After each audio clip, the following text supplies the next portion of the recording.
이 시간에는 글을 잘 쓰려면 어떻게 해야 하는지 그 방법을 알아보겠습니다. 자, 7가지로 정리를 해봤는데요. 첫째, 생각의 흐름을 잡아야 합니다. 글이라는 것은 사고의 결과물입니다. 결국 생각을 잘 통제해서 그 생각에 일정한 규칙을 가하해서 논리적으로 배우라는 것이 글쓰기라고 생각하시면 되겠습니다.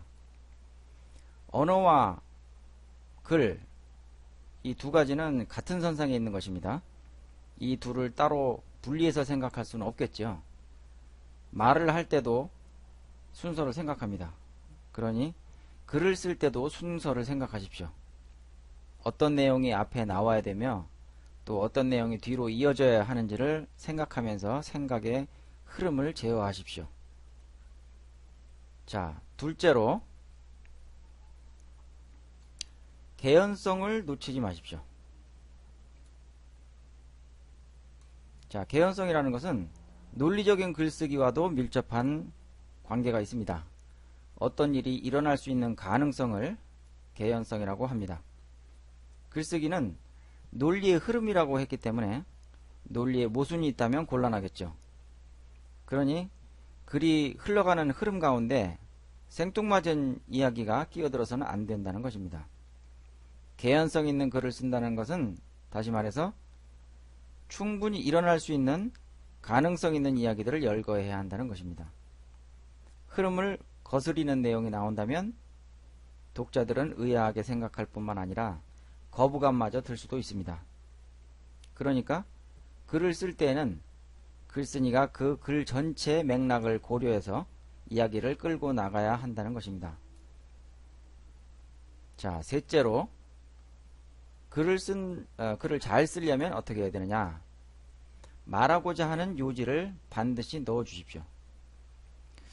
글쓰기를 어려워하는 사람들이 쓴 글들을 쭉 읽어보면 그 안에 공통점들이 보입니다. 그 글을 통해서 글쓴이가 전달하고자 하는 내용이 무엇인지 파악하기가 어렵다는 것이죠. 한마디로 주제 파악하기가 어려운 글들이 많습니다. 짧은 글이든 긴 글이든 그 글의 핵심이 무엇인지를 독자가 알아볼 수 있도록 하십시오. 만일 그것이 어렵다면 이제부터는 문장을 두 갈씩으로 쓰도록 권장합니다. 글을 쓰는 방식에는 두갈씩, 미갈씩, 양갈씩이 있습니다. 주제에 해당하는 내용을 글의 첫머리에 먼저 서술하고 나서 그 이후에 계속 이어나가는 방식을 두갈씩이라고 합니다. 그러니 두갈씩으로 글 쓰는 습관을 들여놓으면 주제가 모호한 글을 쓸 염려는 사라지게 될 것입니다.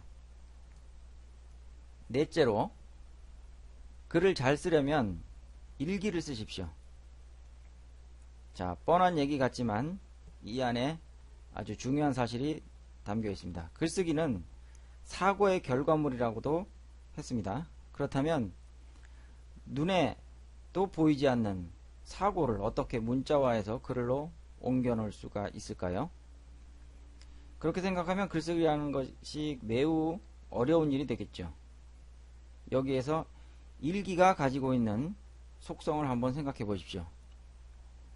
일기는 우리가 평소에 생활하면서 보고 듣고 느낀 점에 대해서 쓰는 글입니다. 일기 쓰는 것을 우습게 생각하실지도 모르겠습니다만 이것만큼 글쓰기 실력을 향상시켜주는 도구도 없습니다. 실제로 저는 대학에 입학하면서부터 꾸준히 일기를 썼고 또 일기를 통해서 글쓰기의 개념을 이해하게 되고 쓰는 것을 습관화할 수가 있었습니다.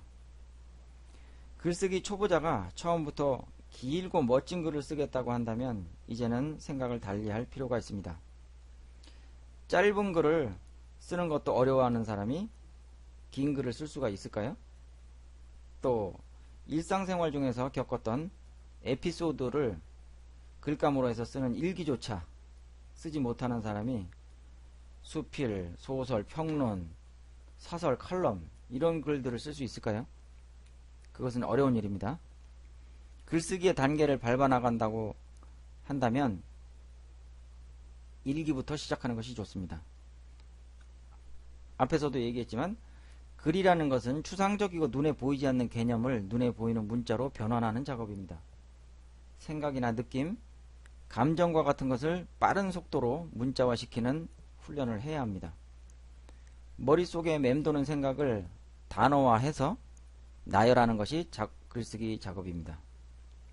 아주 사소한 사건이라도 이것을 글감으로 활용해서 글을 쓸 수 있어야 합니다.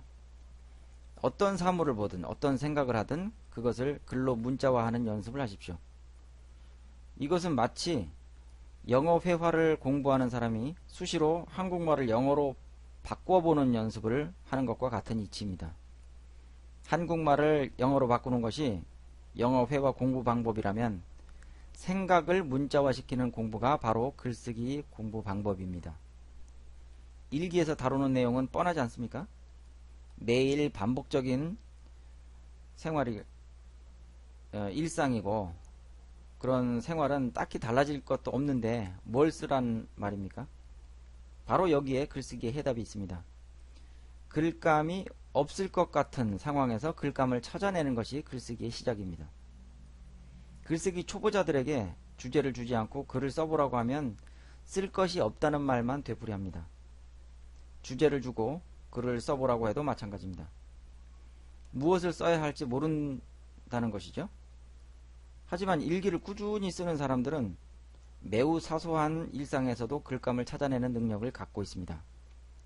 여러분은 바로 그 능력을 키워야 합니다. 여기에다가 쓰고자 하는 열정만 더해진다면 더 바랄 것이 없겠죠. 일기만큼 쉬운 글쓰기도 없습니다. 오늘 당장 일기 쓰기를 시작하십시오. 만일 여러분이 이것을 실천에 옮긴다면 머지않아 여러분도 작가의 반열에 들게 될 것입니다. 그 다음 5번째, 글을 잘 쓰려면 글을 써내려가는 메커니즘을 이해하십시오. 몇 가지 원칙이 있는데요. 여기서는 간단하게 설명하고 자세한 설명은 나중에 하는 것으로 하겠습니다. 자, 우선 호응관계, 이것을 제대로 맞춰서 문장을 써야 합니다. 그리고 글의 흐름을 원활하게 하기 위해서 접속사를 활용해서 연결해 나가십시오. 말하고자 하는 요지가 전달되게 하십시오. 주어나 목적어를 가급적이면 생략하지 마십시오. 각 단어가 가지고 있는 뉘앙스를 충분히 활용하십시오. 인용을 효과적으로 활용하십시오. 스토리텔링 기법을 활용하십시오. 글을 다 쓴 후에는 틀린 문맥을 바로잡으면서 고쳐 쓰기를 하십시오. 자, 그 다음 6번째, 글을 잘 쓰려면 의도하는 목표대로 이야기를 끌고 나가십시오. 사냥꾼이 짐승을 잡을 때 미리 설치해 놓은 덫으로 사냥감을 몰고 갑니다. 여러분이 하는 글쓰기도 이와 같아야 합니다.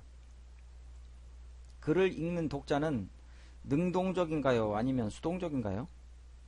수동적입니다.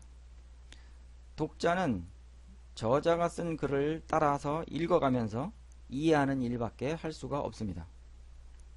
이미 쓰여진 글에 개입할 수 없다는 뜻이죠. 글에 대한 주도권은 글쓴이가 가지고 있는 것입니다. 글쓴이는 본인이 처음에 의도했던 이야기를 하기 위해서 여러가지 방법을 생각할 것입니다. 예를 들자면 두괄식으로 쓸 것인지 미괄식으로 쓸 것인지를 결정하는 일과 같은 것을 말합니다. 또 기승전결 방식을 택할 것인지 아니면 그냥 평범하게 병렬식으로 전개해 나갈 것인지를 생각하면서 글을 쓰게 된다는 것이죠. 어떤 방식이든 좋습니다. 본인이 원하는 대로, 의도하는 대로 이야기를 자유롭게 전개하면 됩니다. 다만 한 가지 원칙을 세운다면 최소한 개연성만은 지키자는 것이죠. 논리적이라면 더 좋겠습니다. 최소한의 원칙만 지켜준다면 독자들은 그 글을 읽으면서 크게 거부감을 갖지 않을 것입니다. 다시 말해서 못 썼다는 이야기는 듣지 않게 된다는 것입니다. 그러면 마지막으로 7번째, 글을 잘 쓰려면 단어의 조합에 규칙을 부여하십시오. 글은 문장이 모여서 되는 것이고 문장은 단어를 조합해서 만드는 것입니다. 단어를 단순 나열만 한다고 해서 문장이 될까요? 우리가 사용하는 단어는 대단히 많습니다. 비슷한 뜻을 가진 유사어 단어도 많습니다. 하나의 문장을 만들 때는 글을 쓰는 사람의 뇌 안에서 많은 단어들이 종횡무진 나타났다 사라집니다. 그 많은 단어들 중에서 무엇을 골라 써야 하는지 이것을 결정하는 것은 여러분이 해야 할 일입니다. 또 문장을 만들려면 일정한 규칙에 따라서 단어를 순서적으로 배열해야 하는데 그 기준이 되는 것을 문법이라고 할 수 있겠죠. 그런데 문법을 공부하기 위해서 대단히 많은 시간과 노력을 들여야 하는데 그러려면 어렵겠죠. 매우 치밀하고 구체적인 문법이 있기 때문입니다. 그런데 생활 글쓰기를 하려고 하는 글쓰기 초보자가 어려운 국문법을 배워서 제대로 써먹는다는 것은 쉬운 일이 아니죠. 글쓰기를 하기 위해서 문법은 필요하지만 아주 어려운 문법까지 배우려고 하지 마십시오. 문법을 배우자면 머리만 아프고 설사 체계적으로 배운다고 하더라도 글을 쓸 때 100% 활용하는 것도 아닙니다. 그저 글쓰기에 필요한 최소한의 문법만 터득하시면 됩니다. 그러니 최선이 아닌 차선책을 또는 대안을 제시한다면 글을 쓸 때 틀리기 쉬운 것들을 먼저 체크해서 익혀나간다는 것입니다.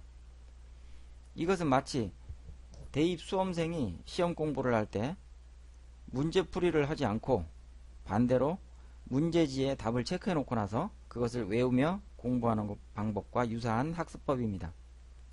글쓰기 공부를 할 때도 틀리기 쉬운 사례들을 집중적으로 공부한다면 글을 쓰는 과정에서 실수하는 것을 최소한으로 줄일 수 있는 방법이 될 것이라고 확신합니다. 자, 이렇게 해서 글을 잘 쓰기 위한 7가지 방법을 살펴봤습니다.